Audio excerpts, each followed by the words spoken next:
सनातन शास्त्रामध्ये आपले स्वागत आहे. आपल्या सगळ्यांच्या मनात एक सनातन प्रश्न नेहमी असतो, नशीब मोठं की प्रयत्न? हो, म्हणजे आपलं आयुष्य आधीच लिहिलेलं आहे की ते घडवण्याचं स्वातंत्र्य आपल्या हातात आहे. Exactly. Destiny versus free will. आणि या प्रश्नावर ना बहुतेक लोक दोन गटात विभागले जातात. एक गट म्हणतो सगळं नशिबानं ठरलेलं आहे. आणि दुसरा म्हणतो की आपणच आपल्या नशिबाचे शिल्पकार आहोत. बरोबर. पण या दोन्ही भूमिकांमध्ये एक प्रकारचा संघर्ष आहे, एक ताण आहे. हो, आणि आपली प्राचीन शास्त्र यावर एक वेगळाच, खूप सखोल दृष्टिकोन देतात, जो या संघर्षाच्या पलीकडे जातो. आज आपण याच विषयावर बोलणार आहोत. हो, आज आपण गजेंद्र मोक्षाची एक पॉवरफुल कथा आणि भगवद्गीतेतील ज्ञानाच्या आधारे नियती आणि इच्छाशक्ती यांच्यातलं हे नातं उलगडून पाहणार आहोत. चला तर मग सुरुवात करूया. सुरुवात गजेंद्राच्या कथेनी करूया. तो एक महान हत्तीराजा होता, पण बरोबर. तो एका कळपाचा राजा होता, शक्तिशाली, ऐश्वर्यसंपन्न आणि अभिमानाने जगणारा. आणि इथेच नियतीचा पहिला धागा येतो, नाही का? अगदी. त्याच्या पूर्वजन्मातील एका कर्मामुळे त्याला एका ऋषीच्या शापाने हत्ती म्हणून जन्म घ्यावा लागला होता. हेच त्याचं प्रारब्ध कर्म. प्रारब्ध कर्म म्हणजे काय? प्रारब्ध म्हणजे जे कर्म फळ देण्यास सुरू झालं आहे. सोप्या भाषेत सांगायचं तर नशिबाने त्याचा जन्म, शरीर आणि परिस्थिती हे सगळं आधीच ठरवलं होतं. ही त्याच्या आयुष्याची स्क्रिप्ट होती. आणि हे तो टाळू शकत नव्हता. नाही. मग एक दिवस गजेंद्र आपल्या कळपासोबत एका सुंदर सरोवरात खेळत होता. खूप आनंदात होता. आणि त्याच क्षणी एका विशाल मगरीने, ज्याला शास्त्रात ग्रह असं म्हटलंय, त्याचा पाय पकडला आणि मग एक भयंकर संघर्ष सुरू झाला. हा संघर्ष साधा नव्हता. अजिबात नाही. तो हजारो वर्ष चालला असं म्हणतात. गजेंद्र जमिनीचा राजा, त्याची शक्ती अफाट होती. आणि मगर पाण्याची राणी. बरोबर. गजेंद्रने आपली सगळी शारीरिक ताकद, बुद्धी, इच्छाशक्ती पणाला लावली. त्याने कळपाला मदतीसाठी बोलावलं, पण कोणीही त्याला वाचवू शकला नाही. हे ऐकताना मला आजच्या जीवनातली परिस्थिती आठवते. कशी? म्हणजे आपण एखाद्या नोकरीत, नात्यात किंवा आर्थिक संकटात अडकतो आणि आपली सगळी बुद्धी, सगळी ताकद लावून त्यातून बाहेर पडायचा प्रयत्न करतो. पण काहीच उपयोग होत नाही. हो, असं वाटतं की आपण फक्त त्याच जागी गोल गोल फिरतोय. अगदी तसंच. गजेंद्रसोबत तेच झालं. तो पूर्ण शक्तीने स्वतःला बाहेर खेचायचा प्रयत्न करत होता, पण ती मगर त्याला आणखी आत ओढत होती. इथे अहंकार नियतीशी लढत होता. एक्झॅक्टली. मी हे करू शकतो, मी यातून बाहेर पडणारच, ही भावना नियतीशी लढत होती. आणि जेव्हा अहंकार नियतीशी लढतो, तेव्हा तो संघर्ष कधी न संपणारा वाटतो. आणि मग आपली ताकद, आपली बुद्धी सगळं कमी पडायला लागतं. तो हरत होता, थकत होता. थकलेला, जखमी झालेला, मृत्यूच्या दारात उभा. त्याचे कुटुंबीय, त्याचा कळप सगळे त्याला सोडून गेले होते. तो एकटा पडला होता. पण त्याच निराशेच्या क्षणी त्याला त्याच्या पूर्वजन्मातील काहीतरी आठवलं. भगवंताचं स्मरण झालं. आणि त्याने आपल्या सोंडेने एक कमळाचं फूल तोडलं आणि आकाशाकडे पाहून भगवान विष्णूंना शरण गेला. हा क्षण, हा त्या कथेचा टर्निंग पॉइंट आहे. खूप महत्वाचा. कसा? विचार करा, गजेंद्रने अजून शक्ती मागितली नाही, त्यांनी विजय मागितला नाही किंवा त्याने नशिबाला दोषही दिला नाही. त्याने फक्त शरणागती पत्करली. त्याने मान्य केलं की माझ्या शक्तीने हे शक्य नाही. पण इथे एक प्रश्न येतो, शरणागती म्हणजे हार मानणं नाही का? प्रयत्न सोडून देणं? खूप महत्वाचा प्रश्न आहे. सामान्यतः आपल्याला असंच वाटतं की शरणागती म्हणजे पळून जाणं. हो. पण शास्त्रानुसार हार मानणं आणि शरणागती यात खूप मोठं अंतर आहे. हार मानणं निराशेपोटी येतं, जिथे आशा संपलेली असते. आणि शरणागती श्रद्धेपोटी येते, जिथे आपण मान्य करतो की माझ्यापेक्षाही एक मोठी शक्ती आहे आणि मी स्वतःला तिच्या स्वाधीन करतो. गजेंद्रने प्रयत्न सोडले नाहीत, त्याने फक्त मी करता आहे हा भाव सोडला. म्हणजे संघर्षाऐवजी शरणागती निवडण्याचा त्याचा निर्णय. हीच त्याची शुद्ध इच्छाशक्ती, फ्री विल होती. आणि त्याच क्षणी गरुडावर बसून भगवान विष्णू प्रकट झाले.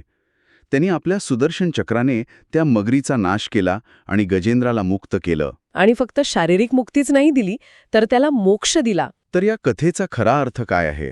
अर्थ असा की नियतीने ती घटना, तो संघर्ष निश्चित केला होता. ते त्याचं प्रारब्ध होतं. पण गजेंद्राच्या इच्छाशक्तीने त्या घटनेला कशी प्रतिक्रिया द्यायची हे ठरवलं. त्याने संघर्षाचा मार्ग सोडून शरणागतीचा मार्ग निवडला. बरोबर. आणि ह्या एका निवडीमुळे त्याला मुक्ती मिळाली. म्हणजे बघा, नियती एक मंच आहे आणि त्यावर कोणती भूमिका करायची हे निवडण्याचं स्वातंत्र्य म्हणजे आपली इच्छाशक्ती, म्हणजे ती मगर म्हणजे आपलं कर्म, आपले मोह. आपला अहंकार. हो, अहंकार. आणि ते कमळाचं फूल म्हणजे आपली जागरूकता, योग्य निवड करण्याची शक्ती. अगदी. ही कथा खूप प्रेरणादायी आहे. पण शास्त्र यावर थेट काय सांगतात? यासाठी आपण भगवद्गीतेकडे वळूया का? हो, नक्कीच. कारण गीतेच्या 18व्या अध्यायात संपूर्ण ज्ञान दिल्यानंतर श्रीकृष्ण अर्जुनाला जे सांगतात ते इच्छाशक्तीचं सर्वात मोठं प्रमाण आहे. काय म्हणतात ते? ते म्हणतात, इति ते ज्ञानमाख्यातम गुह्याद गुह्यतरम मया विमृश्यैतद अशेषेण यथेच्छसी तथा कुरु. याचा अर्थ काय? याचा सरळ अर्थ आहे, मी तुला हे गुहांमधलं गुह्य ज्ञान सांगितले आहे, यावर पूर्ण विचार कर, चिंतन मनन कर आणि मग जशी तुझी इच्छा असेल तसे कर. हो, यथेच्छसी तथा कुरु. हे वाक्य म्हणजे स्वातंत्र्याचा जाहीरनामा आहे. देव आपल्याला रोबोट नाही बनवत, तो आपल्याला ज्ञान देतो, मार्ग दाखवतो. पण अंतिम निवड करण्याची शक्ती आपल्याच हातात ठेवतो. अगदी. पण इथे गोंधळ निर्माण होतो. गीता हेही सांगते की कोणीही एका क्षणासाठी सुद्धा कर्म केल्याशिवाय राहू शकत नाही. हो, प्रकृती आपल्याकडून कर्म करून घेते. मग एकीकडे निवड स्वातंत्र्य आहे आणि दुसरीकडे कर्म करणं बंधनकारक आहे. मग या दोन्हींचा मेळ कसा घालायचा? उत्तम प्रश्न. आणि याच प्रश्नाचं उत्तर म्हणजे गीतेचं सार आहे. गीतेनुसार प्रकृतीच्या गुणामुळे म्हणजे सत्व, रज आणि तम या गुणांमुळे प्रत्येकजण कर्म करण्यास बांधलेला आहे. श्वास घेणं हेही एक कर्मच आहे. बरोबर. हेच आपलं नशीब आहे जे सतत कार्यरत असतं. मग आपली इच्छाशक्ती कुठे आहे? ती कर्मात आहे, कर्माच्या फळात नाही. म्हणजे तो प्रसिद्ध श्लोक. हो, श्रीकृष्ण दुसऱ्या अध्यायातच स्पष्ट करतात. कर्मण्येवाधिकार असते मा फलेषु कदाचन. तुझा अधिकार फक्त कर्म करण्यावर आहे, त्याच्या फळावर नाही. पण हे ऐकायला खूप आदर्शवादी वाटतं. म्हणजे व्यवहारात हे शक्य आहे का असा प्रश्न पडतो, बरोबर? हो, फळाची अपेक्षा न करता कोणीही कर्म कसं करू शकतं? मोटिवेशन कुठून येणार? अगदी बरोबर. हा व्यावहारिक प्रश्नच आहे. फळाची अपेक्षा करू नकोस ह्याचा अर्थ फळाची इच्छा धरू नकोस असा नाहीये. फळाची इच्छा तर असणारच. मग पण आपला सगळा फोकस, सगळी ऊर्जा फळाच्या चिंतेत वाया घालवण्याऐवजी सध्या करत असलेल्या कर्मावर लावावी. गजेंद्र सुरुवातीला फळासाठी म्हणजे विजयासाठी लढत होता. मी जिंकणार की नाही या चिंतेमुळे तू अडकला होता. हो, पण जेव्हा त्यानं फळाची अपेक्षा सोडून फक्त शरणागतीचं कर्म निवडलं, तेव्हा तो मुक्त झाला. आपली इच्छाशक्ती काय करायचं हे निवडण्यात आहे, काय मिळेल हे ठरवण्यात नाही. म्हणजे निवडीचं स्वातंत्र्य कर्माच्या प्रकारात आहे. शरणागती निवडायची की संघर्ष निवडायचा? की आणखी काही? शास्त्रांमध्ये अशी आणखी काही उदाहरणं आहेत का जिथे नियती आणि इच्छाशक्तीचा हा खेळ दिसतो? आहेत ना, अनेक आहेत. जसं की मार्कंडेय ऋषी. हो, ज्योतिषानुसार त्यांचं आयुष्य फक्त 16 वर्षांचं होतं. ही नियती होती. पण त्यांनी काय केलं? ते नियतीशी लढले नाहीत, रडत बसले नाहीत. त्यांनी आपली इच्छाशक्ती वापरून शरणागती पत्करली आणि भगवान शिवाची उपासना केली. ते महामृत्युंजय मंत्राच्या साधनेत इतके लीन झाले की जेव्हा यमराज त्यांना घ्यायला आले तेव्हा भगवान शिवाने स्वतः प्रकट होऊन यमराजाला थांबवलं आणि मार्कंडायांना चिरंजीवी होण्याचा आशीर्वाद दिला. इथे निवडीने नियतीवर मात केली. हो. आणि सावित्री, तिची कथा तर प्रसिद्धच आहे. तिलाही तिच्या पतीचं सत्यवानाचं भविष्य माहीत होतं. हो, की तो 1 वर्षात मरणार आहे. तिची कहाणी गजेंद्राशून वेगळी कशी आहे? खूपच वेगळी. सावित्री हे एक अद्भुत उदाहरण आहे. गजेंद्रने शरणागती पत्करली, पण सावित्रीने शरणागती पत्करली नाही. तिने नियती नाकारली नाही किंवा ती कोसळली नाही. ती धैर्याने, स्थिर बुद्धीने म्हणजेच स्थितप्रज्ञ होऊन नियतीसोबत चालली. म्हणजे जेव्हा यमराज सत्यवानाचे प्राण घेऊन निघाले तेव्हा ती त्यांच्या मागे गेली. हो, तिने वाद घातला नाही, संघर्ष केला नाही. तिने आपल्या बुद्धीने, आपल्या ज्ञानाने आणि धर्माने यमराजांशी संवाद साधला. आणि त्यांना प्रसन्न करून आपल्या पतीचे प्राण परत मिळवले. बरोबर. तिने परिस्थिती बदलली नाही, पण परिस्थितीला दिलेली प्रतिक्रिया इतकी शक्तिशाळी होती की नियतीला झुकावं लागलं. तिने बुद्धीचा वापर करून नियतीसोबत वाटाघाटी म्हणजे निगोसिएट केल्या. पण शरणागती किंवा बुद्धीने मार्ग काढणं हे नेहमीच शक्य असतं का?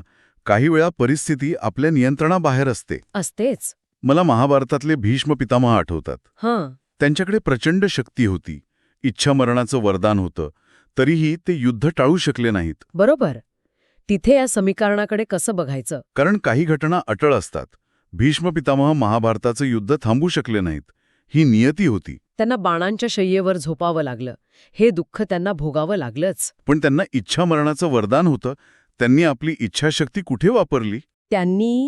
त्यांनी आपल्या मृत्यूची वेळ स्वतः निवडली. हो, उत्तरायण सुरू होईपर्यंत त्यांनी देह त्यागला नाही. हाच तर मुद्दा आहे. ते घटनेला म्हणजे नियतीला बदलू शकले नाहीत, पण त्यांनी आपल्या मृत्यूची वेळ जागरूकतेने स्वतः निवडली. म्हणजे हा मर्यादित परिस्थितीत केलेल्या निवडीचा सर्वोत्कृष्ट वापर होता. अगदी. तुम्ही घटनेचा परिणाम बदलू शकत नाहीत, पण त्या घटनेतून बाहेर पडण्याची वेळ आणि पद्धत निवडू शकता. ही इच्छाशक्तीच्या सूक्ष्म वापराची परिसीमा आहे. तर मग या सगळ्याचा अर्थ काय काढायचा?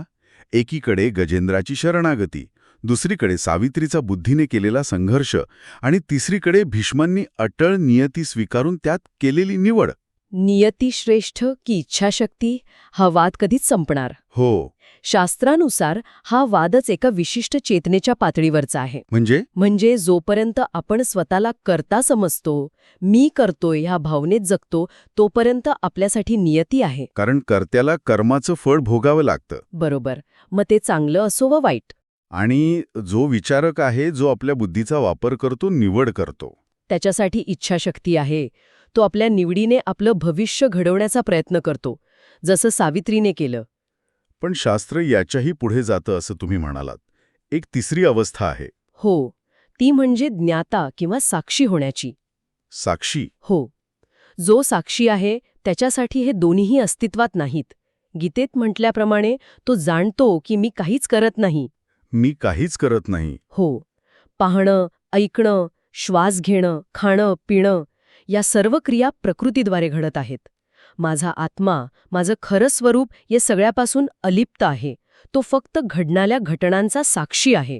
म्हणजे ऑफिसमधल्या एखाद्या टेन्शनच्या वेळी मी हे टेन्शन अनुभवत आहे असं न म्हणता या शरीराला आणि मनाला टेन्शन जाणवत आहे आणि मी ते पाहतोय. असा दृष्टिकोन ठेवणं ही साक्षीभावाची सुरुवात म्हणता येईल. बरोबर. अगदी. जेव्हा आपली ओळख भोगणाऱ्या व्यक्तीकडून पाहणाऱ्या साक्षीकडे जाते, तेव्हा नियती आणि इच्छाशक्ती या दोन्ही कल्पना गळून पडतात. कारण सुखदुःख शरीराला आणि मनाला होतात, साक्षीला नाही. एक्झॅक्टली. जोपर्यंत मी गजेंद्र आहे ही भावना होती, तोपर्यंत संघर्ष होता. जेव्हा ती भावना गळून फक्त शरणागती उरली, तेव्हा मुक्ती मिळाली. साक्षीभाव ही त्याच्याही पुढची पायरी आहे. तर आजच्या या चर्चेतून आपण हे शिकलो की नियती म्हणजे भूतकाळातील कर्मांनी तयार केलेला मंच.